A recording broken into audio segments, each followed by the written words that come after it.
کی ایپیسوڈ میں یہ بڑی یونیک انفارمیشن آپ کو ملے گی. At the day of judgement اہل ایمان کے ساتھ کیا معاملہ ہوگا کہ بندے کو اسی عمل پر اٹھایا جائے گا جس پر اسے موت آئی. ذرا غور سے سنیے گا ویورز، یہ بڑی اہم بات ہے. اونٹنیوں پر سونے کے کجاوے ہوں گے، ان کی لگامیں قیمتی پتھر کی ہوں گی. یہاں تو کر و فر ہے، جاہو جلال ہے، بڑا پراؤڈ ہے جناب، کسی کو خاطر میں نہیں لاتے. تکبر نہ کیجیے.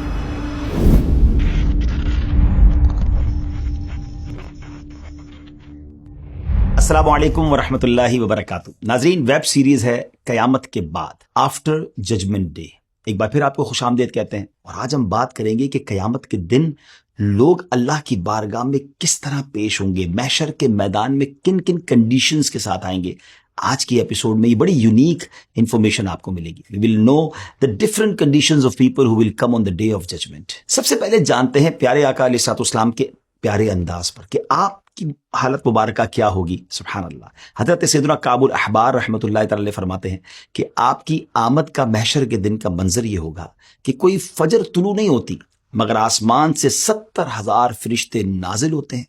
وہ سرکار دو عالم علیہ الصلوۃ والسلام کی قبر انور سے اپنے پروں کو مس کرتے ہیں، یعنی ٹچ کرتے ہیں، اور قبر انور کے گرد جمع ہو کر آپ کے لیے دعا کرتے ہیں اور آپ پر درود پڑھتے ہیں حتیٰ کہ شام ہو جاتی ہے. تو یہ واپس اوپر چلے جاتے ہیں اور دوسرے 70,000 اینجلز، دوسرے 70,000 فرشتے آتے ہیں اور اگلی صبح تک یہی کرتے ہیں، یعنی درود و سلام پیش کرتے رہتے ہیں. اور ناظرین، یہ معاملہ قیامت تک ہوتا رہے گا. مگر جب قیامت کا دن آئے گا تو سرکار دو عالم علیہ الصلوۃ والسلام ان 70,000 اینجلز کے جھرمٹ میں، 70,000 فرشتوں کے جھرمٹ میں مزار پرانوار سے باہر تشریف لائیں گے، اور وہ فرشتے نبی پاک علیہ الصلوۃ والسلام کی تعظیم و توقیر کر رہے ہوں گے. نبی پاک علیہ الصلوۃ والسلام نے ارشاد فرمایا، قیامت کے دن میں ابو بکر اور عمر کے درمیان اٹھایا جاؤں گا، پھر میں بقیع غرقد، یعنی جو گریو یارڈ آف جنت البقیع ہے، ان کے پاس آؤں گا اور انہیں بھی اٹھا کر میرے ساتھ کر دیا جائے گا. پھر میں اہل مکہ کی طرف دیکھوں گا حتیٰ کہ وہ بھی میرے پاس آ جائیں گے، پس میں مکہ و مدینہ والوں کے درمیان اٹھایا جاؤں گا. اب آپ یہ جانتے ہیں کہ at the day of judgement اہل ایمان کے ساتھ کیا معاملہ ہوگا. اللہ کے پیارے حبیب علیہ الصلوۃ والسلام نے ارشاد فرمایا، لا الہ الا اللہ کہنے والوں کو نہ موت کے وقت وحشت ہوگی، نہ قبروں سے اٹھائے جانے کے وقت، اور نہ قبروں میں. گویا کہ میں دیکھ رہا ہوں کہ چنگھاڑ کے وقت، یعنی سور پھونکتے وقت مسلمان اپنے سروں سے مٹی جھاڑتے ہوئے یہ کہتے اٹھ رہے ہوں گے، الحمدللہ الذی اذھب عنا الحزن، یعنی تمام تعریفیں اللہ کے لیے ہیں جس نے ہم سے غم کو دور فرما دیا. رسول کریم علیہ الصلوۃ والسلام نے ارشاد فرمایا، مجھے جبرائیل علیہ السلام نے خبر دی ہے کہ لا الہ الا اللہ مسلمان کو اس کی موت کے وقت، اس کی قبر میں اور قبر سے نکلتے وقت انسیت دیتا ہے. یا رسول اللہ صلی اللہ علیہ وسلم، اگر آپ انہیں قبروں سے نکلتے وقت دیکھیں گے تو وہ اپنے سروں سے مٹی کو جھاڑتے ہوں گے. کوئی لا الہ والحمدللہ کہہ رہا ہوگا اور اس کے کہنے والے کا چہرہ روشن ہوگا، اور کوئی یوں چیختا ہوگا کہ ہائے میری حسرت اس کوتاہی پر جو میں نے اللہ پاک کے بارے میں کی، اور اس کا چہرہ سیاہ ہوگا. اللہ کریم ہمیں قیامت کے دن بھی پروٹیکٹ فرمائے. حدیث نبی میں ہے کہ بندے کو اسی عمل پر اٹھایا جائے گا جس پر اسے موت آئی تھی. ذرا غور سے سنیے گا ویورز، بڑی اہم بات ہے. حضرت انس رضی اللہ تعالیٰ عنہ سے مرفوعاً روایت ہے کہ جو دنیا سے نشے کی حالت میں گیا وہ قبر میں بھی نشے کی حالت میں ہوگا، اور جب اسے قبر سے اٹھایا جائے گا اس وقت بھی وہ نشے کی حالت میں ہوگا. ویورز، ہر وقت جو گناہوں میں مشغول رہتے ہیں انہیں اس بات سے ڈرنا چاہیے، عبرت پکڑنی چاہیے، گناہوں سے بچنے کی کوشش کرنی چاہیے. کہیں ایسا نہ ہو کہ ہم کسی گناہ کی حالت میں دنیا سے چلے جائیں اور اس وقت اگر موت آ گئی تو اسی حالت میں اسے اٹھایا جائے گا. تو we have to think about it کہ ہم وہ کام چھوڑ دیں جس حالت میں مرنا نہیں چاہتے، کیونکہ اگر جس حالت میں مریں گے اسی حالت میں اٹھایا جائے گا. حضرت فضالہ بن عبید رضی اللہ تعالیٰ عنہ سے روایت ہے کہ آپ علیہ الصلوۃ والسلام نے ارشاد فرمایا، جو ان مراتب یعنی جہاد، حج یا کسی اور نیک کام میں کسی مرتبے پر مرے گا، بروز قیامت اسی پر اٹھایا جائے گا. سرکار دو عالم علیہ الصلوۃ والسلام کا فرمان ہے، بے شک مؤذن اور تلبیہ یعنی لبیک پڑھنے والے بروز قیامت اپنی قبروں سے یوں اٹھیں گے کہ مؤذن اذان کہتا ہوگا اور تلبیہ کہنے والا تلبیہ پڑھتے ہوئے ہوگا. سبحان اللہ. اللہ کریم قرآن مجید میں ارشاد فرماتا ہے، ترجمہ کنز ایمان، جس دن ہم پرہیزگاروں کو رحمان کی طرف لے جائیں گے مہمان بنا کر، اور مجرموں کو جہنم کی طرف ہانکیں گے پیاسے. اسی طرح سورہ بنی اسرائیل نے ارشاد فرمایا، ٹرانسلیشن فرام کنز ایمان، اور ہم انہیں قیامت کے دن ان کے منہ کے بل اٹھائیں گے، اندھے اور گونگے اور بہرے ان کا ٹھکانہ جہنم ہے، جب کبھی بجھنے پر آئے گی ہم اسے اور بھڑکا دیں گے۔ امیر المومنین مولا علی شیر خدا کرم اللہ تعالی وجہ الکریم نے ان آیات مبارکہ کی تلاوت کر کے ارشاد فرمایا۔ اب ذرا انٹرپریٹیشن سنیے گا، اس کی وضاحت سنیے گا۔ فرماتے خدا کی قسم مہمانوں کا حشر نہ تو پیروں پر ہوگا اور نہ ہی انہیں ہانکا جائے گا، بلکہ ان کے لیے جنتی اونٹنیاں لائی جائیں گی جن کی مثل مخلوق نے نہ دیکھی ہوگی۔ اونٹنیوں پر سونے کے کجاوے ہوں گے، سونے کی کاٹھی ہوگی اور ان کی لگامیں زبرجد یعنی قیمتی پتھر کی ہوں گی۔ وہ ان پر سوار ہوں گے حتیٰ کہ جنت کا دروازہ کھٹکھٹائیں گے۔ کیسا پروٹوکول ہوگا کہ لوگ پریشان ہوں گے اور یہ اللہ کے مہمان جنتی سواریوں پر جنت کی طرف جائیں گے۔ نبی پاک علیہ الصلوۃ والسلام نے ارشاد فرمایا 3 گروہوں یعنی گروپس کی صورت میں لوگوں کا حشر ہوگا، ایک رغبت رکھنے والوں اور ڈرنے والوں کا، دوسرا گروہ ان لوگوں کا جو اونٹوں پر 2 3 4 اور 10 تک سوار ہوں گے، باقی تیسرے گروہ کو، تھرڈ گروہ کو آگ اکٹھا کرے گی جہاں وہ لوگ دن گزاریں گے، آگ ان کے ساتھ دن گزارے گی، جہاں وہ رات گزاریں گے آگ بھی ان کے ساتھ وہیں رات گزارے گی۔ یہ نبی کریم علیہ الصلوۃ والسلام نے ارشاد فرمایا بروز قیامت انبیاء کرام علیہ الصلوۃ والسلام کا حشر چوپایوں پر ہوگا، وہ ان پر سوار ہو کر محشر تک پہنچیں گے۔ حضرت صالح علیہ الصلوۃ والسلام کو ان کی اسی ہسٹوریکل اونٹنی پر بٹھایا جائے گا جس کا ذکر قرآن میں بھی موجود ہے۔ نبی پاک فرماتے ہیں مجھے براق پر اٹھایا جائے گا اور میرے دونوں بیٹے سبحان اللہ امام حسن اور امام حسین دونوں جنتی اونٹنیوں پر سوار ہوں گے۔ حضرت بلال بھی جنتی اونٹنی پر سوار ہو کر صرف اذان اور 2 برحق شہادتیں دیتے آئیں گے، حتیٰ کہ جب وہ اشہد ان محمد رسول اللہ کہیں گے تو اگلے پچھلے ایمان والے ان کے ساتھ گواہی دیں گے۔ چنانچہ جس نے دنیا میں اس گواہی کو قبول کیا تھا اس کی گواہی قبول کر لی جائے گی، اور جس نے دنیا میں اسے جھٹلایا تھا اس کی قبول نہیں کی جائے گی۔ ناظرین یہ تو تھا خاص لوگوں کا احوال، کتنا خوبصورت احوال ہے کہ وہاں بھی وہ امن میں ہوں گے، چین میں ہوں گے، سواریوں پر ہوں گے۔ مگر عام مسلمانوں کا بھی قیامت کے دن استقبال ہوگا۔ حضرت سیدنا عمرو بن قیس ملائی رحمۃ اللہ تعالی بیان کرتے ہیں کہ مسلمان جب اپنی قبر سے نکلے گا تو اس کا عمل خوبصورت شکل اور بہترین خوشبو کی صورت میں ہوگا، اسے ویلکم کرے گا اور اس سے پوچھے گا تم مجھے پہچانتے ہو؟ بندہ کہے گا نہیں، مگر اتنا ضرور ہے کہ اللہ پاک نے تمہاری بو کو معطر اور صورت کو بڑا حسین بنایا ہے۔ وہ کہے گا دنیا میں بھی تم اسی طرح تھے، میں تمہارا نیک عمل ہوں، جب تک تم دنیا میں رہے میں تم پر سوار رہا، آج کے دن تم مجھ پر سوار ہو جاؤ۔ جبکہ جو غیر مسلم ہوگا، نان بلیور ہوں گے، ان کا عمل اس کا استقبال بدترین صورت اور سخت بدبو کے ساتھ کرے گا اور پوچھے گا کیا تم مجھے پہچانتے ہو؟ کافر کہے گا نہیں، مگر اتنا ضرور ہے کہ اللہ کریم نے تمہیں بدصورت بنایا اور تمہاری بو کو انتہائی بدبودار بنایا۔ وہ کہے گا تم بھی دنیا میں ایسے ہی تھے، میں تمہارا برا عمل ہوں، دنیا میں تم مجھ پر سوار رہے، آج میں تم پر سوار ہوں گا۔ اللہ اکبر۔ پیارے آقا علیہ الصلوۃ والسلام نے فرمایا اللہ پاک کے نزدیک محبوب ترین لوگ غربا ہیں۔ عرض کی گئی غربا کون لوگ ہیں؟ ارشاد فرمایا وہ لوگ جو اپنا دین بچانے کے لیے راہ فرار اختیار کرتے ہیں۔ بروز قیامت ان لوگوں کو حضرت عیسیٰ علیہ الصلوۃ والسلام کے ساتھ جمع کیا جائے گا۔ ایک اور جگہ پیارے آقا علیہ الصلوۃ والسلام کا ارشاد فرمایا بروز قیامت علماء کے سامنے معاذ بن جبل رضی اللہ تعالیٰ کا ایک منفرد مقام ہوگا۔ سنیے گا ناظرین، فرمایا ایک مقام پر آپ علیہ الصلوۃ والسلام نے فرمایا میری امت میں حلال و حرام کا سب سے زیادہ علم رکھنے والے معاذ بن جبل رضی اللہ تعالیٰ عنہ ہیں، عظیم صحابی ہیں۔ حضرت علامہ سیوطی رحمۃ اللہ تعالی علیہ فرماتے ہیں میں کہتا ہوں کہ اسی کا نتیجہ ہے کہ حضرت سیدنا معاذ رضی اللہ تعالیٰ عنہ بروز قیامت تمام علماء کے آگے ہوں گے، علماء آپ کے پیچھے پیچھے ہوں گے۔ اور یہ بھی معلوم ہو گیا کہ حضرت سیدنا معاذ رضی اللہ تعالیٰ عنہ جن علماء کے آگے آگے جلوہ فرما ہوں گے وہ حلال و حرام کا علم رکھنے والے علماء ہوں گے، اور یہی علماء حاملین شریعت ہیں۔ حضرت سیدنا عبداللہ بن سلام رضی اللہ تعالیٰ عنہ بیان کرتے ہیں بروز قیامت ہر نیک و بد کو کھڑے ہونے کا حکم ملے گا سوائے سود خور کے۔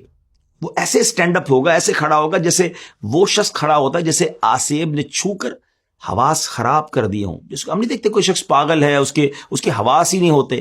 فرمایا سود والا قیامت کے دن اس طرح ہوگا اور اس کا گلا گھونٹا جا رہا ہو۔ رسول کریم علیہ الصلوۃ والسلام نے ارشاد فرمایا بروز قیامت ایک قوم کو اللہ پاک ان کی قبروں سے اس حالت میں اٹھائے گا کہ ان کے منہ سے بھڑکتی ہوئی آگ نکل رہی ہوگی۔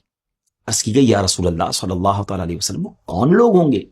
ارشاد فرمایا کیا تم نے نہیں دیکھا کہ اللہ کریم ارشاد فرماتا ہے ترجمہ کنز ایمان وہ جو یتیموں کا مال ناحق کھاتے ہیں وہ تو اپنے پیٹ میں نری آگ بھرتے ہیں، اللہ اکبر. ناظرین یہ بھی بہت بڑا مسئلہ ہے. لوگ یتیموں کا مال کھا جاتے ہیں, سوچتے نہیں ہیں کہ اللہ کی بارگاہ میں کیا جواب دیں گے. پلیز ایسا نہ کیجیے, توبہ کیجیے. کہ اللہ کے حبیب علیہ الصلوۃ والسلام نے ارشاد فرمایا, اللہ کریم بروز قیامت تکبر کرنے والوں کو قیامت کے دن چھوٹی چیونٹی کی مثل مگر انسانی صورت میں اٹھایا جائے گا. ہر جگہ انہیں ذلت گھیرے ہوگی, پھر انہیں جہنم کے بولس نامی قید خانے کی طرف ہانکا جائے گا.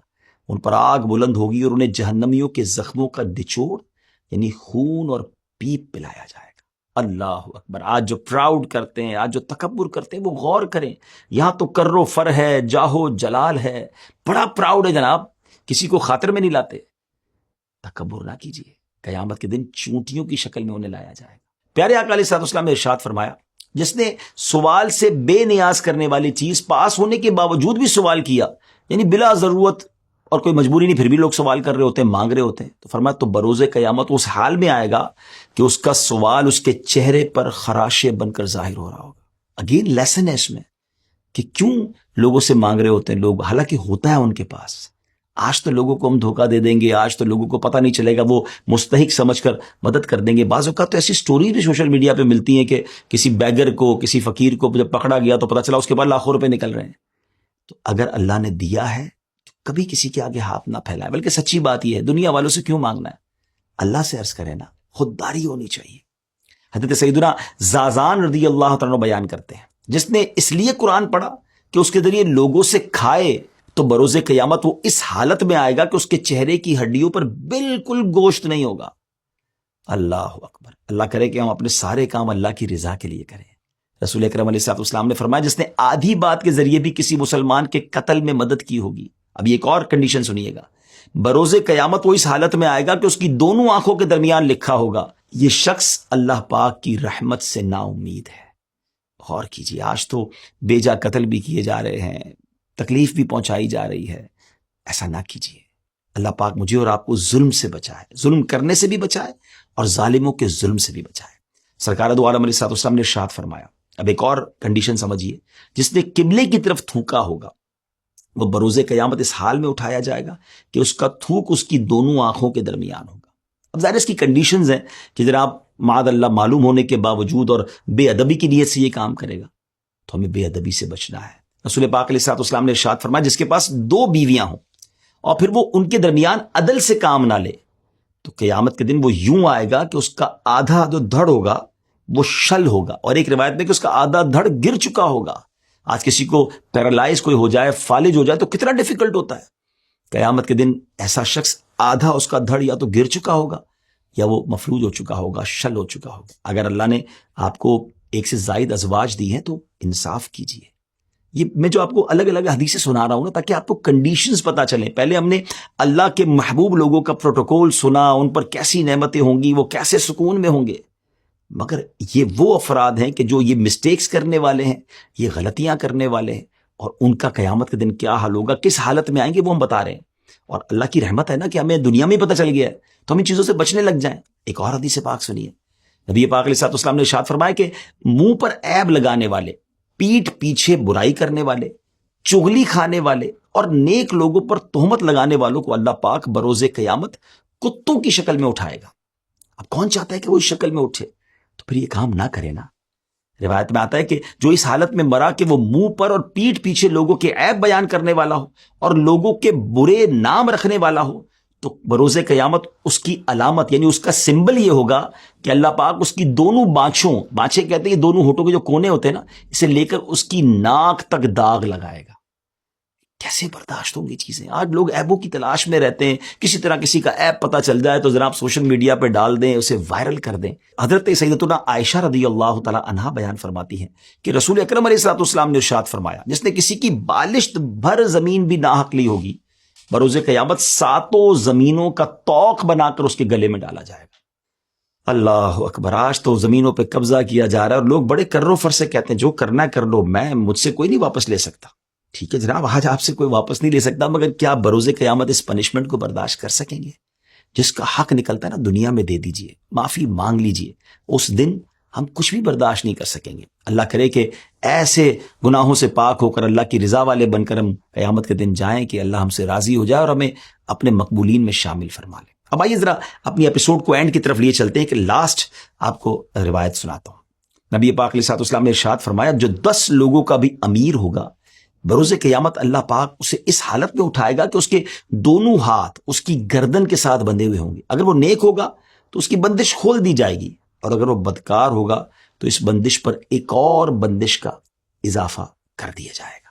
اب وہ لوگ جو صاحب اقتدار ہیں، وہ لوگ جو کنٹرول رکھتے ہیں، جو لوگوں کے امیر ہیں یا ہیڈ ہیں، انہیں سوچنا ہے کہ انصاف کرنا ہے، ورنہ ایسا نہ ہو کہ نا انصافی بائس ہو جاتے ہیں، اپنے پسند کے فیصلے کر رہے ہوتے ہیں۔ اگر اللہ نے موقع دیا ہے نا کسی کا لیڈر بننے کا، کسی کا نگران بننے کا، اقتدار دیا ہے، تو انصاف کرنا ہے، ورنہ قیامت کے دن یہ سزا برداشت نہیں ہوگی۔ ناظرین، دوسری ایپیسوڈ ہماری آلموسٹ کمپلیٹ ہوئی۔ اگلی ایپیسوڈ کو انشاءاللہ آپ نے دیکھنا ہے، کیونکہ اس میں ہم اچھے اور نیک اعمال کرنے والوں کے بارے میں سنیں کہ وہ کیسے اللہ کی بارگاہ میں آئیں گے، ان پر کیا کیا انعامات ہوں گی، کیا کیا نوازشوں کی بارش ہوگی، اور انشاءاللہ پھر بہت ساری معلومات کے ساتھ آپ کے ساتھ ملاقات ہوگی، اس دعا کے ساتھ کہ اللہ کریم محشر میں ہماری عزتوں کی حفاظت فرمائے، ہمیں پوری مخلوق کے سامنے رسوا ہونے سے بچائے، اور پیارے نبیوں اور اپنے مقبولین کے ساتھ ہمارا حشر فرمائے۔ آج بھی جو ہم نے گفتگو کی ہے، اگر اس کے ریفرنسز آپ جاننا چاہیں تو ڈسکرپشن میں آپ جا کر دیکھ سکتے ہیں۔ ہمارے چینل کو سبسکرائب کیجئے، لائک کر دیجئے، اگر آپ کو یہ ایپیسوڈ پسند آئی ہے تو اسے شیئر بھی کیجئے اچھی نیتوں کے ساتھ۔ انشاءاللہ یہ ایسی شیئرنگ ہے جو انشاءاللہ آپ کے لیے ثواب کا بھی باعث بنے گی۔